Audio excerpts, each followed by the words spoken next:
Your mind is racing. Your heart is pounding. You feel the shortness of breath like the world is closing in on you. I healed these anxiety symptoms, and you can too. Hi, I'm Tuttle. I have extensive experience not only healing my own life, but helping literally millions of people heal and create lives they love.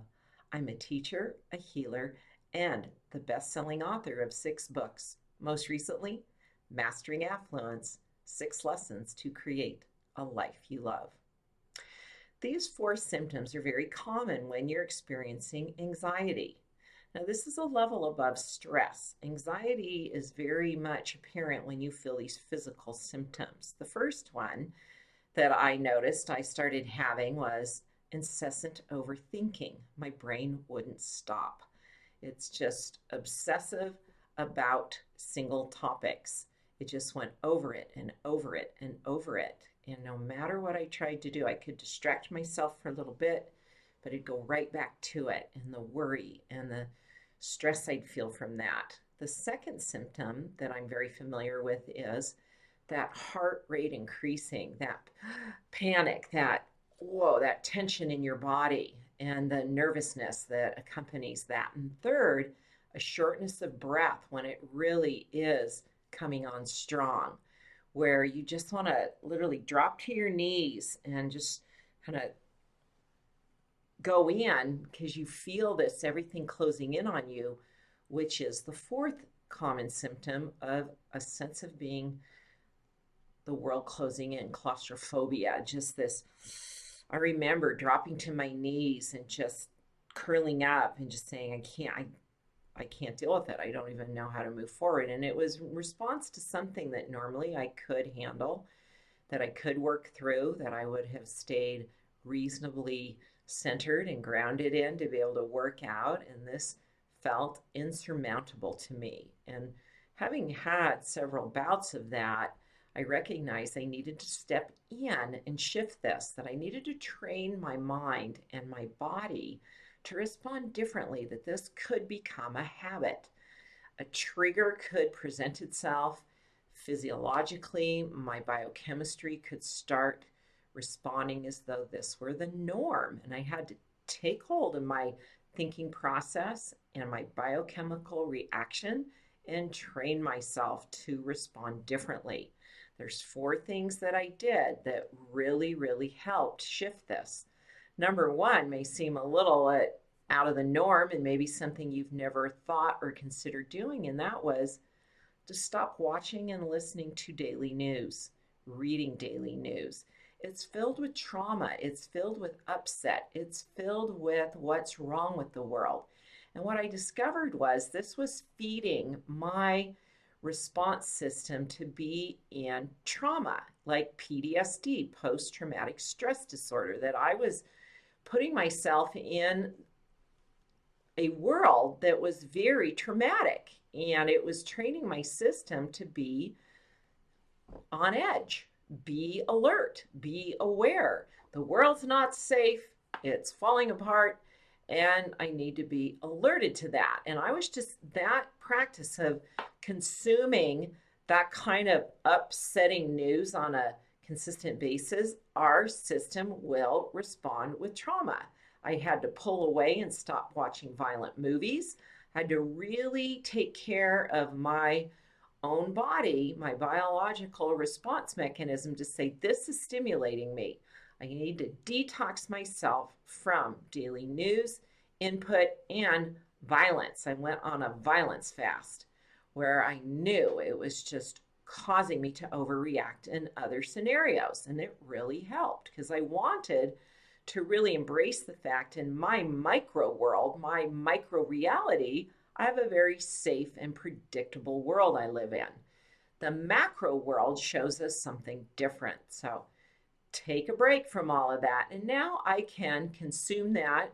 It's not something I do every day. I can more comfortably expose myself to the daily news, current events, and that, and stay up to date on current events and maintain my composure without it having a trauma effect on me. The second technique is actually an energy healing technique. You have an entire meridian system. You've heard of acupuncture. Acupuncturists are trained to understand the meridian system. Your meridians are your energy pathways. Your energy flows on these meridians. You have many, many meridians running through your system. When they're out of balance, they create a side effect in our experience of our physiology. So your fight and flight meridian is on overdrive when you are experiencing anxiety. You're fleeing, your response is, I got to get away, I got to shut down, or you've got to fight, and you can overreact. You can become overly reactive to scenarios and resistant to wanting to be cooperative.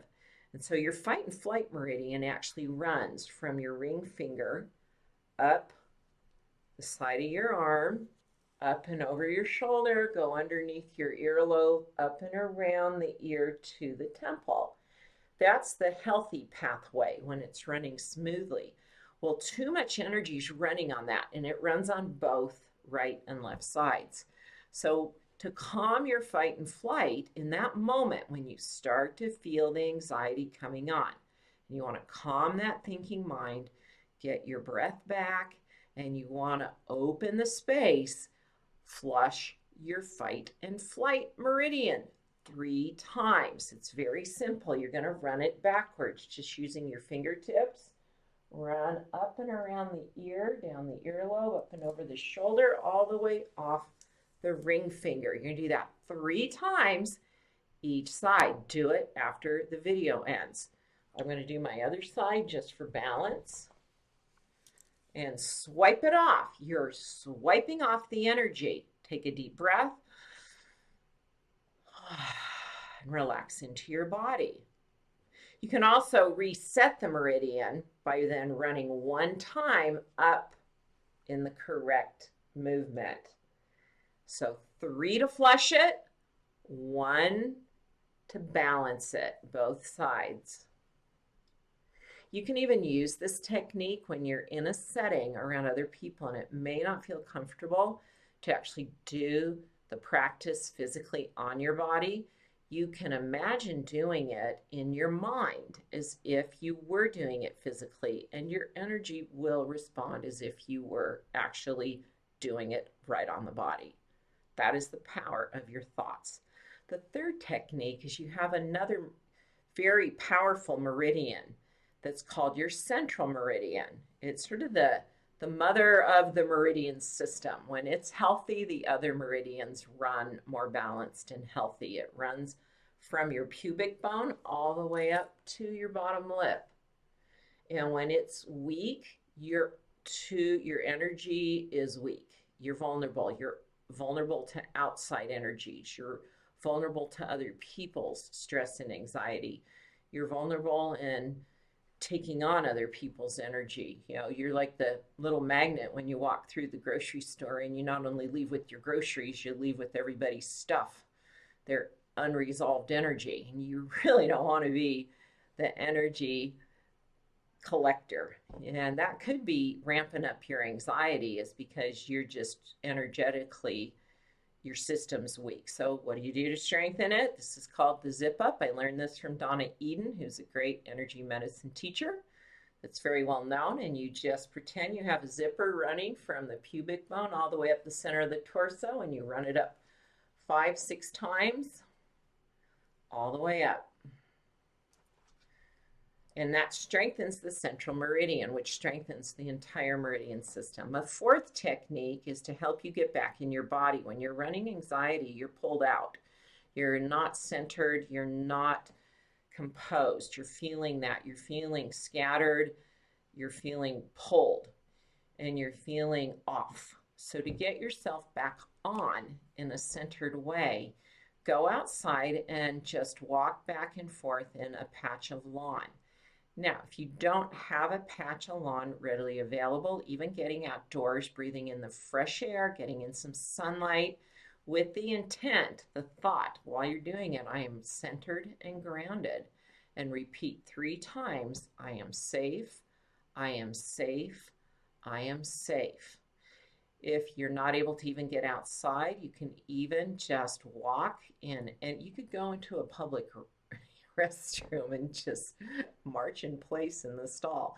You could imagine you're walking in the grass. Your thoughts are so powerful that your body will respond accordingly as if you were giving yourself that benefit. And then when you're in a position to actually get into nature, even in the dirt, to barefoot in the grass is the best. I mean, barefoot in the dirt's fine too, but you'll just get your feet dirty. If you're cool with that, then do it. You want to connect with the Earth's energy. It has its own meridian system. It does connect with ours, and it helps us go into balance. So use these 4 techniques. Let's review them real quick. Detox from daily news and violence. You need to get away from that because your system's in overdrive. Secondly, flush your fight and flight meridians. Calm them down right when you're feeling it coming on. Third, zip up that central meridian. Strengthen your entire meridian system with this very simple to use technique. And fourth, ground yourself. Get centered. Get back in your body. Get composed. Take a deep breath after each one of these 3 techniques, just because breath is a centering process. It puts us in the now. I'm Tuttle. Follow me right here on YouTube. Subscribe to my channel. And I invite you to go take my Stuck quiz. I help you evaluate with 16 simple questions 6 areas of your life: spiritual, mental, emotional, physical, relationships, and finances. And you'll answer some simple questions, and you're going to get a result immediately that tells you where you're stuck. Now, don't be so surprised. Most people are stuck in 1 to 3 areas. It's common. And then you'll be offered to enroll in my masterclass. And in that masterclass, which is free, I'll take you through 3 powerful sessions that will get your energy moving and clear that stuck energy, that pattern that comes up. You may not know there's certain things that initiate it, that when you want to move forward, something triggers that I'm stuck and you're not able to move forward. Let's get rid of that because you are ready to move forward. Do you have a question? Leave it in a comment. And thanks for sharing your comments, how this video helped you. And remember to subscribe right here and like this video if you found it helpful. Thanks for watching.